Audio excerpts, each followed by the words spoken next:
बच्चों लोग last class में हम लोग इल्ड रिएक्शन का इल्ड कवर कर रहे थे, ठीक है। तो आज के सेशन में हम लोग पहले क्या करेंगे, उस इल्ड पे बेस्ड कुछ क्वेश्चन को सॉल्व करेंगे जिसमें आपको लिमिटिंग रिएजेंट का कॉन्सेप्ट भी अप्लाई करना पड़ेगा। तो पहले हम लोग सॉल्व करने वाले हैं रिएक्शन के इल्ड पे कुछ क्वेश्चन जिसमें लिमिटिंग रिएजेंट का भी कॉन्सेप्ट आपको अप्लाई करना पड़ेगा। तो क्वेश्चन क्या दिया, ध्यान देना। तो बच्चों क्वेश्चन आपके सामने एक रिएक्शन दिया हुआ है अमोनिया का फॉर्मेशन का, N2+H2 गिव्स अमोनिया, और इसमें टोटल 5 क्वेश्चन है। 5 क्वेश्चन में आपको डेटा दिया हुआ सारा, ठीक है। पहले क्वेश्चन में क्या बोला बच्चों लोग, 10 मोल N2 है, 10 मोल N2 है, 15 मोल H2 है और अमोनिया 3 मोल फॉर्म कर रहा है। तो आपको इल्ड पता करना है। सेकंड क्वेश्चन में N2 का वेट दिया हुआ है, H2 का वॉल्यूम दिया हुआ है STP पे, और अमोनिया का STP पे वॉल्यूम दिया हुआ है। तो आपको इल्ड पता करना है। थर्ड में N2 का वॉल्यूम दिया हुआ है, H2 का वेट दिया हुआ है, अमोनिया का वेट दिया हुआ है, ठीक है। आपको इल्ड पता करना है। सिमिलरली फोर्थ क्वेश्चन में भी N2 और H2 का वेट दिया हुआ है और अमोनिया का जो वेट फॉर्म किया हुआ आपको दिया हुआ है, ठीक है। आपको इल्ड पता करना है। इन चारों क्वेश्चन को मुझे इल्ड बताओगे आप।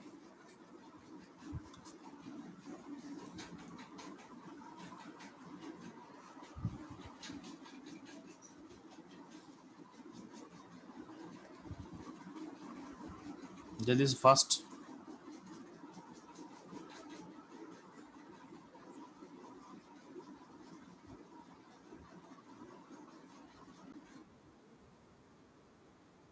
तो ध्यान देना बच्चों लोग, फर्स्ट क्वेश्चन का आंसर क्या होगा। तो पहला फर्स्ट पॉइंट क्या है, आपको रिएक्शन को बैलेंस करना पड़ेगा। तो N2 है तो यहाँ पे 3H2 लगाओगे। तो फर्स्ट स्टेप क्या होगा, रिएक्शन बैलेंस करना होगा। तो N2+3H2 gives 2NH3 gives 2NH3, ठीक है। अगला स्टेप है, हम मुझे पहला क्वेश्चन सॉल्व करना है। तो हम क्या करेंगे, फर्स्ट क्वेश्चन का लिमिटिंग रीजन पता करेंगे, क्योंकि हमको दोनों का मोल दिया हुआ है ना। हमको N2 का 10 मोल दिया हुआ है और H2 का 50 मोल दिया हुआ है।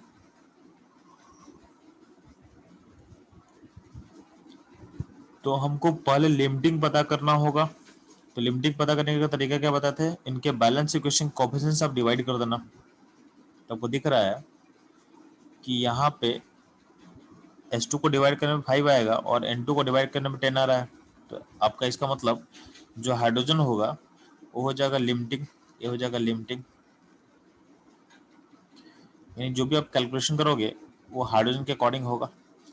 अब ध्यान देना, आपका जो प्रोडक्ट है वो 3 मोल दिया हुआ है, यानी ये जो एक्चुअल आउटपुट है दिया हुआ आपको, ठीक है। तो 3 मोल अमोनिया बना बोला गया है, लेकिन ध्यान देना ये 3 मोल तो क्या है, आपका जितना बना है एक्चुअली में दिया हो आपको। अगर मान लेते हैं कि आपका सारा रिएक्टेंट अगर प्रोडक्ट में कन्वर्ट करता, जो भी आपका रिएक्टेंट है अगर प्रोडक्ट में कन्वर्ट करता, तो कितना मोल अमोनिया बनना चाहिए था। तो यानी हमको थियोरेटिकल यानी जो आइडियल आउटपुट है वो हमको चाहिए, यानी आइडियली कितना अमोनिया बनना चाहिए था हमको पता करना है।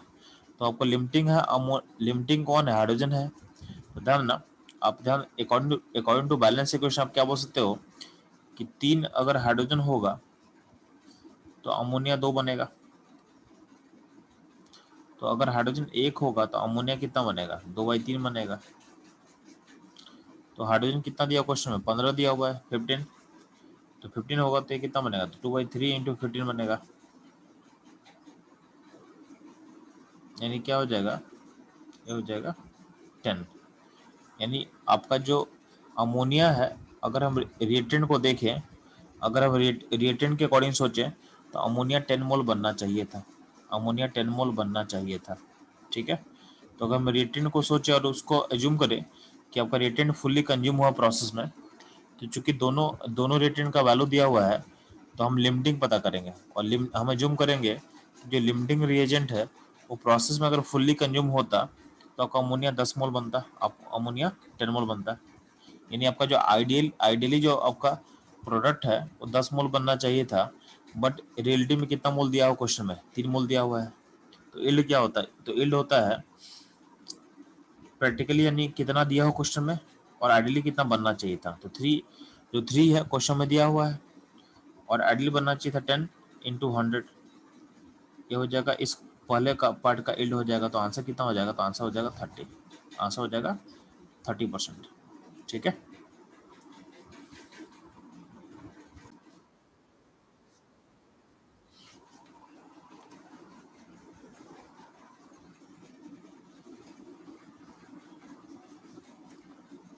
तो ध्यान देना चलो हम लोग सेकंड क्वेश्चन फोकस करते हैं।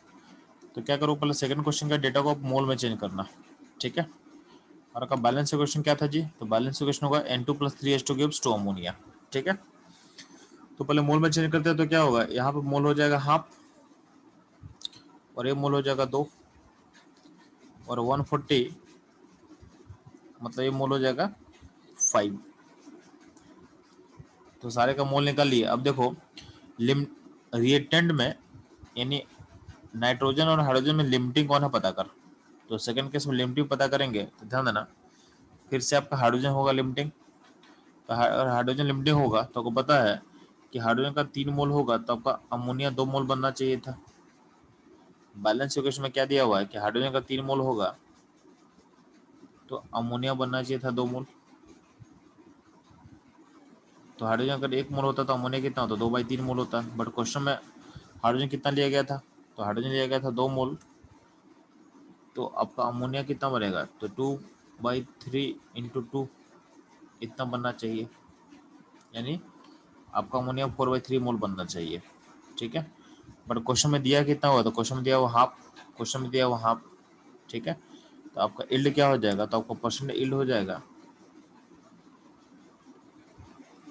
हाफ डिवाइडेड बाई 4/3 इंटू 100, यानी ये हो जाएगा 300 डिवाइडेड बाई 8। ठीक है, जिसका वैल्यू हो जाएगा 37.5%, 37.5%। तो ये हो जाएगा आपका सेकेंड क्वेश्चन का आंसर, ये हो जाएगा सेकेंड क्वेश्चन का आपका आंसर हो जाएगा। ठीक है,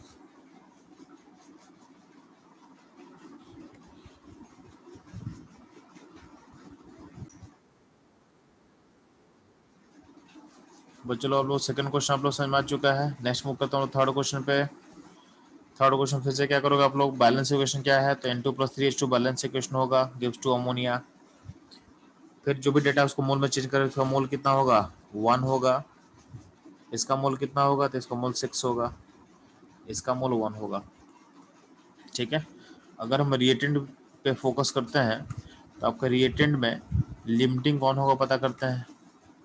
तो आपका अमोल N2 का मोल 1 है और H2 का मोल 6 है, तो इस केस में लिमिटिंग होगा आपका N2, N2 इज लिमिटिंग इस केस के लिए। ठीक है, तो आप अगर N2 से देखोगे तो अगर N2 का अगर 1 मोल होता, बैलेंस इक्वेशन चेक कर ले, तो बैलेंस इक्वेशन में क्या दिया हुआ कि N2 का 1 मोल होता तो अमोनिया का 2 मोल बनता। ठीक है, तो N2 और अमोनिया में रिलेशन क्या बैलेंस इक्वेशन में कि N2 का अगर 1 होता तो अमोनिया क्या होता, 2 मोल बनता, अमोनिया का 2 मोल बनता। ठीक है, तो N2 का 1 मोल होता तो अमोनिया क्या होता, 2 मोल बनता। तो N2 का चूंकि 1 मोल ही क्वेश्चन में दिया हुआ है, तो अमोनिया का 2 मोल बनना चाहिए था। ठीक है, बट अमोनिया बना कितना है, तो क्वेश्चन में ध्यान देना अमोनिया 1 बना है, अमोनिया 1 बना है। तो परसेंट इल्ड क्या हो जाएगा इस क्वेश्चन का, 1। ठीक है, अमोनिया का 1 मोल डिवाइडेड बाई अमोनिया का कितना बनना चाहिए था, तो बनना चाहिए था 2 मोल इंटू 100 यानी हो जाएगा 50%, ये हो जाएगा 50%। ठीक है, तो हो जाएगा आपका थर्ड क्वेश्चन का आंसर। ठीक है, सिमिलरली ध्यान देना हम बात करते हैं फोर्थ क्वेश्चन पे। तो फिर से क्या, अगर पहले आप लोग जो भी दिया हुआ है उसका मोल निकाल लें। तो पहले हम इक्वेशन को बैलेंस करते हैं, यहाँ पे 3 लगा देते हैं। चेक, इसका मोल कितना हुआ N2 का, तो N2 का 2 मोल होगा, और H2 का कितना मोल, H2 का होगा 3 मोल। और अमोनिया का मोल निकाल, तो अमोनिया का मोल हमारा होता है 17, इसका मोल होगा हाफ। नेक्स्ट स्टेप क्या करेंगे, लिमिटिंग पता करेंगे। तो लिमिटिंग हमको दिख रहा है अगर हम बैलेंस इक्वेशन को कोएफिशिएंट से डिवाइड करें तो लिमिटिंग होगा, फिर से क्या होगा, हाइड्रोजन लिमिटिंग होगा। यानी फोर्थ केस में आपका जो हाइड्रोजन है लिमिटिंग होगा। तो हाइड्रोजन का लिमिटिंग है तो 3 मोल से बनना चाहिए था कितना अमोनिया, तो बनना चाहिए था 2 मोल, लेकिन बना कितना है, बना है हाफ मोल। इसका परसेंट निकालेंगे, कैसे निकालेंगे, ठीक है। तो half mole by 2 mole into 100 कर ले, यानी हो जाएगा 25%, ठीक है। तो फोर्थ क्वेश्चन का इल्ड हो जाएगा 25%। बात समझ में आ रहा है।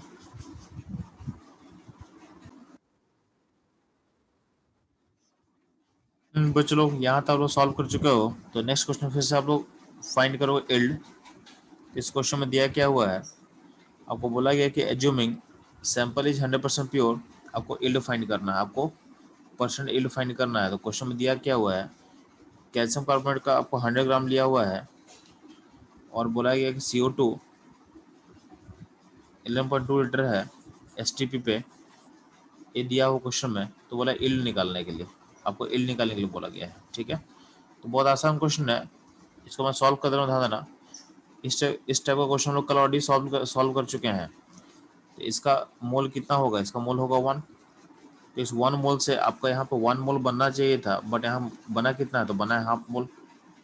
तो बना है हाफ मोल और बनना चाहिए था 1 मोल इंटू 100 कर दे, तो आपका हाफ मोल फॉर्म किया है। और आइडियली कितना बनना चाहिए था, आइडियली फॉर्म करना चाहिए था 1 इंटू 100 कर दिए, तो ये होगा इल्ड, यानी इल्ड हो जाएगा 50%, ठीक है।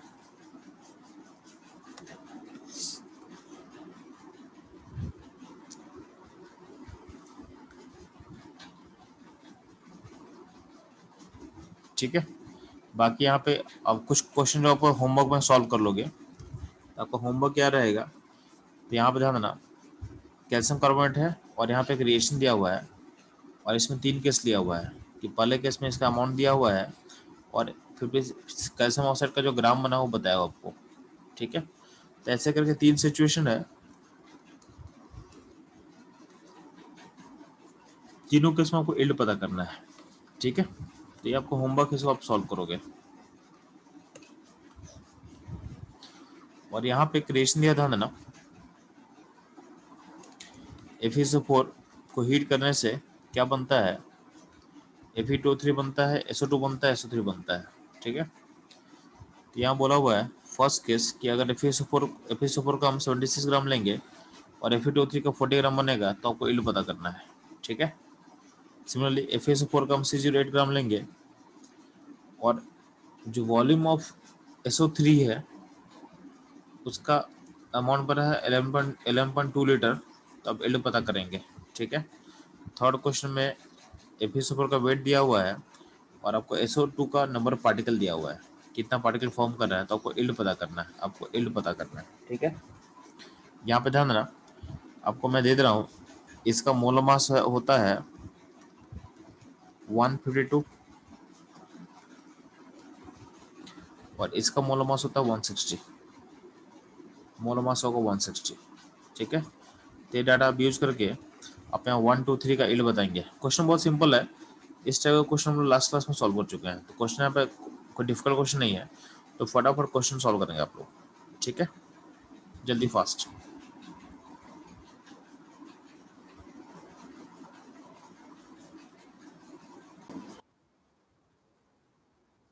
तो चलो ध्यान देना, इस क्वेश्चन सॉल्व करने के लिए पहले तो आपको इक्वेशन बैलेंस करना पड़ेगा, ठीक है। तो इक्वेशन बैलेंस कैसे करेंगे जी, तो यहाँ पे 2 लगा दे, इक्वेशन बैलेंस हो जाएगा। अब ध्यान देना, इसका मोल कितना है, इसका मोल हाफ है, इसका मोल 1/4 है, तो अब आपका 1/4 मोल फॉर्म किया हुआ है। अगर आप देखते हैं कि अगर इस सिस्टम में अगर बैलेंस इक्वेशन चेक करो तो इसका 2 मोल होता है, तो यहाँ पे 1 मोल बनता है। अगर यहाँ पे हाफ मोल है तो यहाँ पे कितना बनेगा, तो यहाँ पे उसका आधा यानी 1/4 बनेगा। तो आपका रियलिटी में 1/4 फॉर्म किया है और आपका अगर आइडियली होता तो भी कितना बनता, तो भी 1/4 ही फॉर्म करता। तो 1/4 इंटू 100 कर दे, इंटू 100 कर दे, ठीक है। तो यहाँ पे क्या होगा, ये हो जाएगा 100%, ये हो जाएगा 100%। बात समझ में आ गया, ठीक। नहीं था ना। अगला पॉइंट है FeSO4। FeSO4 608 ग्राम का मतलब इसमें मोल कितना होगा? इसमें मोल होगा 4। तो अगर 4 मोल होगा तो 4 मोल से SO3 कितना बनना चाहिए? ये 2 मोल बनना चाहिए। लेकिन बना कितना बना? इस वॉल्यूम को चेंज करो मोल में, तो इसका मोल होगा हाफ। तो आपका आइडियली बनना चाहिए था 2 मोल, लेकिन बन रहा है हाफ मोल। ठीक है, इसका परसेंट एल क्या हो जाएगा? तो हाफ बाई 2 इंटू 100, यानी ये हो जाएगा 25%। ये हो जाएगा 25%। ठीक है। सिमिलरली FeSO4 जो दिख रहा है आपको, ठीक है, तो उसका वेट दिया 304 ग्राम, इसका मोल 2 होगा। 2 मोल अगर देख रहे हैं तो 2 मोल से इसको SO2 में कितना बनना चाहिए था? तो 1 मोल बनना चाहिए था। बट यहाँ पे नंबर को और मोल में चेंज कर देते तो मोल कितना होगा? ये मोल होगा 0.1। तो 2 मोल बनना चाहिए था, सॉरी 1 मोल बनना चाहिए था SO2 का, लेकिन बना कितना है? बना है 0.1 मोल। तो आपका इल्ड क्या हो जाएगा? 0.1 बाई 1 इंटू 100, ये हो जाएगा 10%। ये हो जाएगा 10%। ठीक है। तो ये रहा इल्ड का सारा क्वेश्चंस जो मुझे कवर करना था। ठीक है।